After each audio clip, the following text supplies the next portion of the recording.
Saisie d'explosifs à Nab al-Mour dans la banlieue nord de Latakia.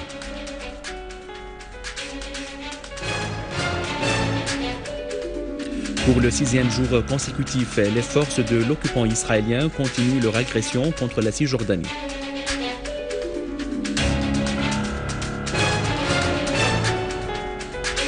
Formulation d'un accord définitif sur le dossier nucléaire iranien lors des pourparlers entre l'Iran et le groupe des 5+1.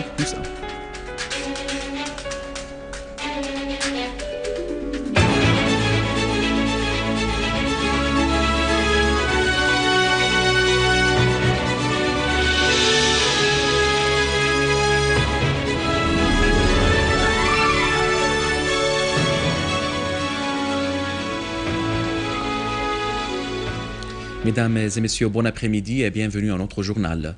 Le président Bachar el-Assad a reçu un télégramme de félicitations du président de la République démocratique populaire algérienne, Abdelaziz Bouteflika, à l'occasion de la victoire du président al-Assad dans les élections présidentielles.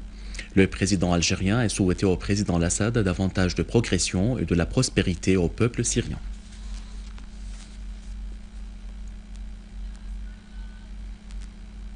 Des unités de l'armée arabe syrienne ont découvert lors du ratissage de la zone de Nab al-Mour dans la banlieue nord de Latakia des obus de mortier, des charges explosives et des explosifs dont 6 forts, ainsi que des médicaments et des appareils médicaux.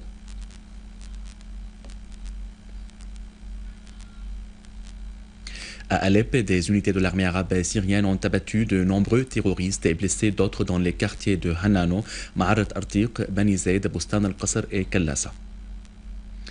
Des unités de l'armée arabe syrienne ont visé des caches des terroristes et détruit leurs véhicules à Tal Jabin, Abtin, Mallak, Castello Mallah, Castello Handarat, Anadan Babis, Chouehna, Tamoura, Mara, Azaz et Atarib dans la banlieue d'Alep. Des unités de l'armée arabe syrienne ont avorté une tentative des terroristes du réseau de l'État islamique en Irak et au Levant de voler le blé dans la zone de Bayarat Dawa, située à 25 km de Palmyre. Une source du gouvernorat de Homs a indiqué qu'une unité de l'armée arabe syrienne avait tué et blessé plusieurs terroristes, détruit nombre de leurs véhicules et saisi un véhicule surmonté de mitrailleuses lourdes, une quantité de munitions et des appareils de télécommunication.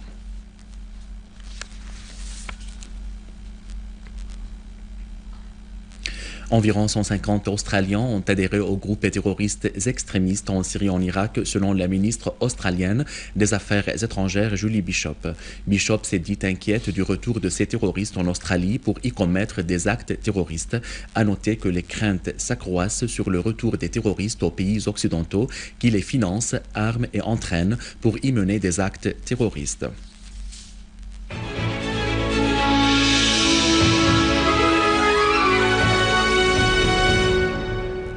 Les forces irakiennes poursuivent leur campagne militaire dans de nombreuses régions, notamment à Mossoul, et tentent d'en expulser les hommes armés. Des accrochages violents se déroulent actuellement dans la zone de Tal Afar au nord de Bagdad. Des sources irakiennes ont souligné que les forces armées affrontent les terroristes du réseau de l'État islamique en Irak et au Levant pour purifier les zones irakiennes de leur présence. Par ailleurs, des accrochages ont éclaté entre les habitants de zones frontalières entre Bagdad et le nord-est de ce gouvernorat et des hommes armés du soi-disant État islamique au Levant et en Irak qui ont tenté de s'y infiltrer et de s'emparer des zones agricoles. Les forces d'occupation israéliennes perquisitionnent sans cesse les villes palestiniennes en Cisjordanie. Des dizaines de citoyens palestiniens non armés ont été arrêtés sous un encerclement militaire accentué notamment dans la ville Al-Khalil. Dans le camp de Jenin, 2 Palestiniens ont été blessés dans une agression israélienne sur le camp au moment où les forces israéliennes procèdent à la fermeture des routes en Cisjordanie pour restreindre le déplacement des Palestiniens. Et dans une agression similaire sur la bande de Gaza, un citoyen palestinien a été blessé dans une série de raids israéliens. Des missiles ont été tirés sur 3 régions à l'est, à l'ouest et au nord de Gaza.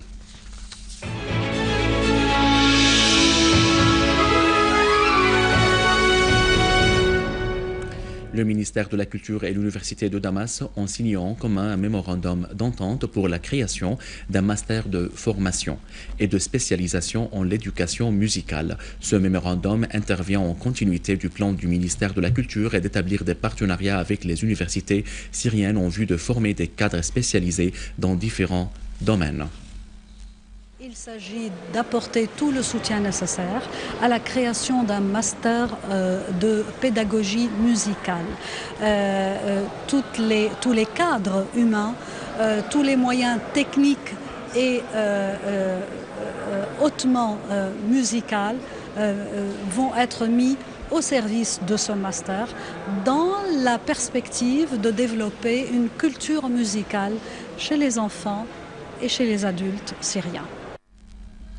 Sous le patronage du ministère de la Culture, une exposition des projets de fin d'études et des étudiants de l'Institut technique des arts appliqués de l'an 2013-2014 a été inaugurée aujourd'hui. Des travaux de genre diversifiés ont été exposés, à savoir la calligraphie, la sculpture, la céramique, la photographie et le vidéo-art. L'exposition est organisée dans la citadelle de Damas, la salle du trône. Nous assistons aujourd'hui à un vernissage organisé spécialement pour les étudiants diplômés de l'Institut des études techniques des Beaux-Arts qui relève du ministère de la Culture. Des travaux extrêmement beaux, d'une très haute qualité. Je souhaite à ces jeunes gens une vie pleine de succès sur la scène artistique.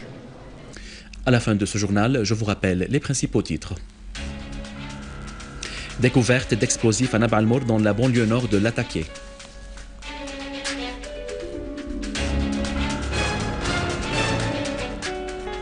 Pour le 6e jour consécutif, les forces d'occupation israéliennes continuent leur agression contre la Cisjordanie.